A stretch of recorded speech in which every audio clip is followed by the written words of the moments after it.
అందరికీ నమస్కారం. నేను మీ #MD from Maro Kurukshetram news channel. Welcome to today story board అండి. ఈరోజు స్టోరీ బోర్డులో మనం ఏం మాట్లాడుకోబోతున్నామో ఒకసారి వెనక ఈ బ్యాక్గ్రౌండ్ స్క్రీన్ చూస్తేనే తెలుస్తుంది.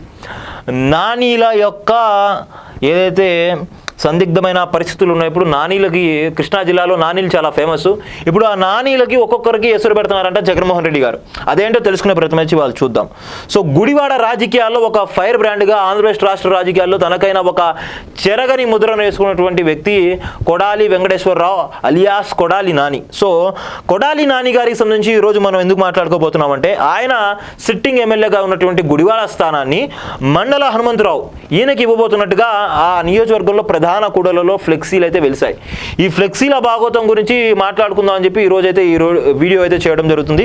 సో మండల హనుమంతరావు ఎవరైతే ఉన్నారో ఈయన కృష్ణా జిల్లా ఉమ్మడి కృష్ణా జిల్లాకు సంబంధించినటువంటి వైఎస్ఆర్సీపీ పార్టీకి ఉపాధ్యక్షులు అన్నమాట. సో ఈయన సడన్గా తెరపైకి ఎందుకు వచ్చారంటే దానికి కూడా చాలా కారణాలు ఉన్నాయి. అవన్నీ కూడా తెలుసుకుందాం ఇప్పుడు. అదేంటిదంటే వైఎస్ఆర్సీపీ పార్టీ ఆ నాయకుడు అయినటువంటి జగన్మోహన్ రెడ్డి గారు పదే ఒకే ఒక మాట చెప్తున్నారు. సర్వే రిపోర్ట్లే కేంద్రీకృతంగా సీట్ల సర్దుబాటు కావచ్చు, సీట్లు ఇవ్వడం కాదు జరుగుతుందని చెప్పి అంటున్నారు. అందులో భాగంగా కొడాలి నాని గారు గుడివాడ పోటీ బరిలో కనుక నిలిస్తే ఈసారి తప్పకుండా ఓటమి పాలవుతారని కొన్ని లీకులు అయితే వచ్చాయంట. ఈ నేపథ్యంలో ఐపాక్ మీడియా నుంచి వచ్చిన రిపోర్ట్ని పరిశీలించినటువంటి జగన్మోహన్ రెడ్డి అక్కడ కొడాలి నాని గారిని తప్పించి వేరే చోటకు తీసుకెళ్లడమా లేకపోతే వేరే ప్రత్యామ్నాయం మీద చూపిద్దామని చెప్పి అనుకుంటున్నారంట. అందులో భాగంగానే వైసీపీ సోషల్ మీడియా కావచ్చు, వైసీపీ అనుకూలమైన ఛానళ్లలో నుంచి దీనికి సంబంధించినటువంటి లీకులు అయితే స్పష్టంగా క్లియర్ చేశారంట, లీకులు అయితే ఇచ్చారంట. ఇప్పుడు దీన్ని పట్టుకొని ఇటు టీడీపీ అనుబంధ మీడియా కావచ్చు, ఎల్లో మీడియా కావచ్చు, టీడీపీ సానుభూతి పరులు కావచ్చు పెదవి గట్టిగా విరుస్తున్నారు. ఎందుకంటే ఇక్కడ కొడాలి నానికి బద్ధ శత్రువులు ఎవరైనా ఉన్నారా అంటే అది టీడీపీ పార్టీ. ఎందుకంటే ఈయన గెలిచినప్పటి నుంచి కూడా ఇప్పటివరకు చేస్తుంది ఏంటంటే 2019లో గెలిచినప్పటి నుంచి ఇప్పటివరకు ఏం చేస్తున్నారంటే ఎప్పుడు ఏ ప్రెస్ మీట్ పెట్టినా కానీ చంద్రబాబు నాయుడు గారిని తిట్టడం, చంద్రబాబు నాయుడు గారిని నోటికి ఏ మాట వస్తే ఆ మాట పెట్టి తిట్టడము, ఇది మొత్తం కూడా కమ్మ సామాజిక వర్గంలో గుర్రుగా చేసేది. ఈయనపై పీకల లోతు గ్రజ్జనైతే నింపుకునేలాగా చేసింది.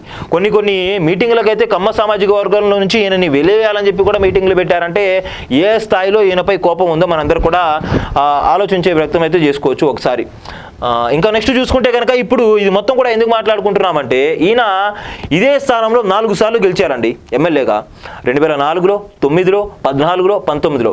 4-9లో తెలుగుదేశం పార్టీ నుంచి, 14-19లో ఏమో వైఎస్ఆర్ కాంగ్రెస్ పార్టీ నుంచి గెలవడం జరిగింది. వైఎస్ఆర్ కాంగ్రెస్ పార్టీ స్థాపించినటువంటి నుంచి అంటే స్థాపించినప్పుడు లేకపోవచ్చు 2012లో జాయిన్ అయ్యారు ఈయన పార్టీలోకి. అప్పటి నుంచి కూడా ఇప్పటిదాకా జగన్మోహన్ రెడ్డి గారిపై ఎప్పుడు ఎవరు ఏ మాట అన్నా కూడా మొట్టమొదటిగా మనకి 2 పేర్లు వినిపిస్తాయి ఎవరైతే బయటకు వచ్చి మాట్లాడతారో. ఒకటి అంబటి రాంబాబు గారు, ఇంకోటేమో కొడాలి నాని గారు. కొడాలి నాని గారు అయితే మరింత డోసు పెంచేసి ఏం చేస్తారంటే తిట్టేస్తారు కూడా, నోటికి ఎంత వస్తే అంత తిట్టేస్తారు.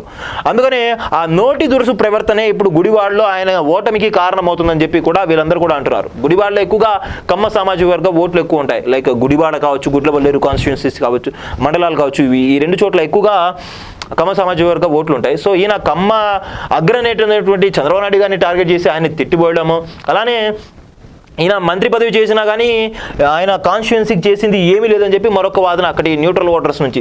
ఈ నేపథ్యంలో ఈయన తప్పించేసి సౌమ్యుడు, అన్ని విధాల పార్టీకి చాలా శ్రేయస్కరమైనటువంటి వ్యక్తి మండల హనుమంతరావు గారిని తీసుకొచ్చి కంటెస్ట్ చేపిద్దామని చెప్పి భావిస్తున్నారంట.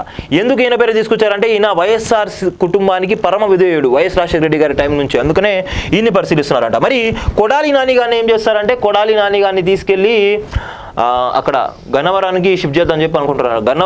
గన్నవరానికి ట్రాన్స్ఫర్ మీద పంపిద్దామని చెప్పి అనుకుంటున్నారంట. ఈయన్ని పంపిస్తారు ఓకే. మరి ఆల్రెడీ అక్కడ టీడీపీ నుంచి గెలిచి వల్లభనేని వంశీ గారు 2014, 2019లో 2 సార్లు గెలిచారు ఆయన గన్నవరం కాన్స్టిట్యుయెన్సీ నుంచి. 2019లో జస్ట్ 838 ఓట్స్తో గెలవడం జరిగింది. మరి ఆయనకి సీట్ కన్ఫర్మ్ చేశారు గతంలో మనం చూసుకుంటే. ఇప్పుడు ఈయన్ని అటు ట్రాన్స్ఫర్ చేస్తే కనుక రిపోర్ట్లో పరమావధిగా చూసుకుంటే ఈయన ఓడిపోతారని స్పష్టమైంది. అందుకని ట్రాన్స్ఫర్ మీద గన్నవరం పంపిద్దామని చెప్పి అనుకుంటారు. మరి గన్నవరంలో ఉన్న వల్లభనేని వంశీ టీడీపీ పార్టీ గుర్తుపై గెలిచినా కానీ ఆయన వైఎస్ఆర్సీపీ పార్టీకి గత కొంతకాలంగా ఫేవర్డ్గా వైఎస్ఆర్సీపీ పార్టీ మనిషిలాగే పనిచేస్తున్నారు. ఆయనకి సీటు కూడా కన్ఫర్మ్ చేశారని చెప్పి మొన్నటిదాకా మాట్లాడుకున్నారు కనుక ఇప్పుడు ఈయన్ని కనుక అక్కడ ట్రాన్స్ఫర్ చేస్తే మరి వంశీ ఆయన కూడా నానియే, వల్లభనేని నాని అని చెప్పి కూడా వంశీ అని కూడా పిలుస్తారు. ఆ నాని పరిస్థితి ఏంటని చెప్పి ఆ నాని వర్గీయులు కూడా ఆందోళన వ్యక్తం చేస్తున్నారు. ఇక్కడేమో కొడాలి నాని వర్గీయులు, హనుమంతరావు వర్గీయుల మధ్య ఏమో ఆందోళన నెలకొంది. మరో పక్క వల్లభనేని వంశీకి మరో లీక్ వచ్చింది. ఏంటిదంటే ఎంపీగా పంపించబోతున్నాను నీకు అని చెప్పారంట. సీఎంఓ నుంచి వచ్చినట్టు మాట్లాడుతున్నారు. మరి ఈ ఎల్లో మీడియాలో కావచ్చు, లేకపోతే సోషల్ మీడియాలో కావచ్చు, ఎక్కువగా ఈ వార్త అయితే నెలకొంది. ఏ ఎంపీ సీట్ అంటే విజయవాడ ఎంపీ సీట్ అంట. విజయవాడ ఎంపీ సీటా? కేసినేని నానికి కదా అది ఎంపీ సీట్ అని చెప్పి అనుకోవచ్చు అందరు కూడా. నిన్న మొన్నటి దాకా టీడీపీలో ఉండి ఆయనకి ఇక సీటు ఇవ్వమని చెప్పి తేల్చి చెప్పడంతో చంద్రబాబు నాయుడు గారిని విమర్శించి వైఎస్ఆర్సీపీ పార్టీ వచ్చినటువంటి కేసినేని నాని గారు 2 రోజుల్లోనే సీటు కన్ఫర్మ్ చేసుకుని ఇన్ఛార్జ్ బాధ్యతలను చేపట్టారు. మరి ఈ నేపథ్యంలో వల్లభనేని వంశీని గన్నవరం నుంచి విజయవాడ ఎంపీగా కంటెస్ట్ చేపిస్తే మరి కేసినేని పరిస్థితి ఏంటి? కేసినేని నాని పరిస్థితి ఏంటి? ఆ వర్గీయులు కూడా ఆందోళనలో నెలకొన్నారు. ఈ నానీల యొక్క అనుచరులు, ఈ ముగ్గురు నానీల అనుచరులందరూ కూడా ఇప్పుడు ప్రస్తుతం ఆందోళన పరిస్థితులు అయితే, లేకపోతే ఒక సందిగ్ధ వాతావరణంలో, ప్రశ్నార్థకమైన వాతావరణంలో కొట్టుమిట్టాడుతున్నారు. వీళ్ళకి టికెట్లు లేకపోతే మన పరిస్థితి ఏంటి అని చెప్పి, వీళ్ళని చూసి రెచ్చిపోయాము కదా, మన పరిస్థితి ఏంటి అని చెప్పి వాళ్ళందరూ కూడా వాపోతున్నారంట.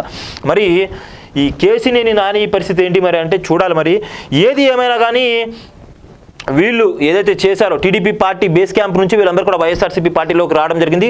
ఇప్పుడు వీళ్ళకి సీట్లు లేకపోతే విమర్శించి బయటికి వెళ్దామన్నా కానీ అన్ని దారులు మూసుకుపోయాయి. అందుకని వీళ్ళు బయటికి వెళ్ళే ప్రయత్నం అయితే చేయకపోవచ్చు తప్ప ఇక్కడే ఉండి పార్టీకి సపోర్ట్ చేస్తే పార్టీ గెలిచిన తర్వాత ఏదో ఒకటి ఇవ్వచ్చు. ఇది మొత్తం కూడా ఒక జస్ట్ వార్తలు లాంటివే, జస్ట్ బయటికి పొక్కినవి. ఇంకా దీంట్లో రియాలిటీ ఎంతో తెలియదు. కాకపోతే ఫ్లెక్సీలు వెళ్ళడంతో ఇది మాత్రం కొద్దిగా గట్టిగా టార్గెట్ అవుతుంది. సో చూడాలి. మరి కొడాలి నాని అయితే పార్టీ వీడే తత్వం ఆయనకు లేదు. ఆయన గతం నుంచి ఒకే మాట చెప్తున్నారు, సీట్ ఇచ్చినా ఇవ్వకపోయినా నేను చచ్చేదాకా జగన్మోహన్ రెడ్డి గారు వెంటనే ఉంటానని చెప్పి అన్నారు. మరి ఆయన పక్షాన్ని నిలుస్తారా? నిలిచి ఎక్కడ పార్టీ నించోమంటే అక్కడ నించుంటారా? అది మొత్తం కూడా చూడాలి మరి ఏం జరుగుతుందో. ఈ నానీల చుట్టూ అయితే కృష్ణా జిల్లా రాజకీయాలు మొత్తం కూడా ఇప్పుడైతే తిరుగుతున్నాయి.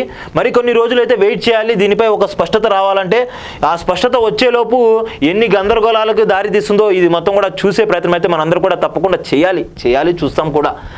దీనిపై అయితే హర్షం వ్యక్తం చేస్తున్న ఒక వర్గం వాళ్ళైతే ఉన్నారు. టీడీపీ వాళ్ళైతే చాలా హర్షం వ్యక్తం చేస్తున్నారు. ఎందుకంటే వీళ్ళు మొత్తం కూడా పెంచి పోషించింది టీడీపీ వాళ్ళే కాబట్టి ఆ టీడీపీ పార్టీనే తిడుతున్నారు, ఆ టీడీపీ పార్టీనే వెక్కిరిస్తున్నారు, గేలి చేస్తున్నారు అని చెప్పి వాళ్ళకి తగిన శాస్తి జరిగిందని చెప్పి పండగ చేసుకుంటున్నారు ఆ పార్టీ వర్గీయులందరూ కూడా.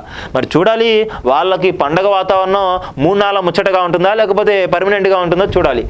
మరి that's it from today's story board అండి. మరిన్ని ఇలాంటి ఇంట్రెస్టింగ్ వార్తలతో, విశ్లేషణ కార్యక్రమాలతో మళ్ళీ మీ ముందుకు వచ్చే ప్రయత్నం అయితే చేస్తాను. And that's it from today's storyboard. Me #MD signing off from today's show.